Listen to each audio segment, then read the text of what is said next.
Hi everyone, my name is Bobby Fisher and welcome to Introduction to Gerontology.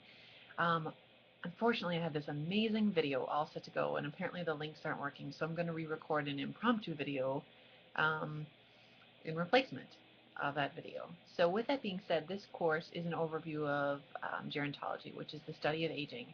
Only recently well, and I say recently within the past 30 to 40 years, have we realized that older adults are a population that has specific needs different from any other population.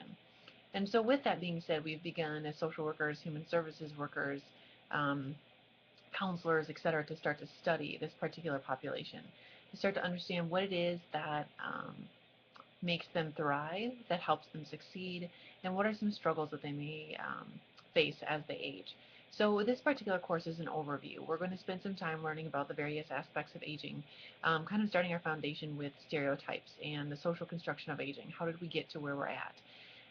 With that being said, this is a really awesome course. For the most part, I've been teaching this class for 2 years. I rewrote it 2 years ago. And most students will say that they would love to work with older adults after taking this class if they were previously opposed to the idea. So I'm really excited about that. I think this is a really good course that provides information on a lot of different levels and kind of challenges your thinking. I know it did for me. Um, there are several large assignments. The first is a life interview. It's a 6-part interview in which you find someone 65 and older, preferably somebody you don't know, but it's also really a great experience to interview someone you do know too, so it's totally up to you. You will submit that interview um, in Learning Plan 8. With that being said, it must be in first person. So when you're interviewing somebody, it's their words verbatim. Often people will question what kind of editing that means. Obviously, put them into sentences and write things, so it sounds grammatically correct. But for the most part, it's their words. So it would say, I grew up in 1919, I was born here, etc., etc., instead of in third person. You'll find that it's a lot easier if you leave it, in those terms. With that being said, um, you're going to have your life interview. You're also going to have a book report on Charles Schoenfeld's book. So that you're going to want to get started now. That's due in Learning Plan 3. So you're going to want to make sure that you start doing that right now and get working on that. Those are the two largest assignments. Otherwise, there's discussion board posts, which require reading from the text, but also some additional readings that you're going to find within learning plans. So overall, it's really in your best interest to start working on some of the larger assignments now if you have time, especially in such a short late start course.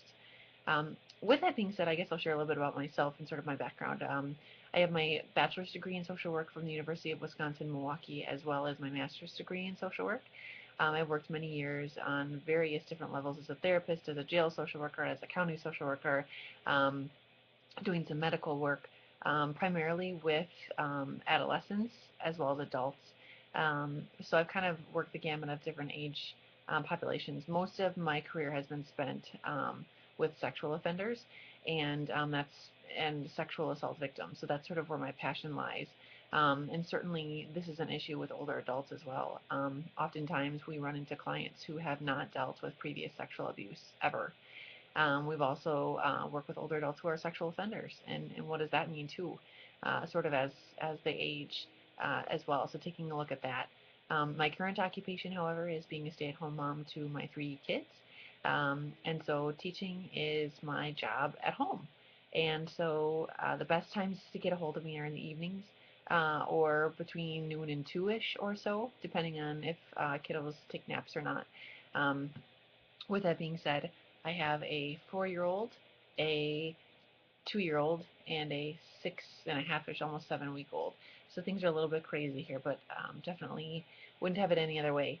I'm really excited for this course. I'm excited to see what you guys learn and to see how your thoughts change. I'm here, I'm your biggest fan, your cheerleader, and I can't wait to dive in and get things started. Have a great evening.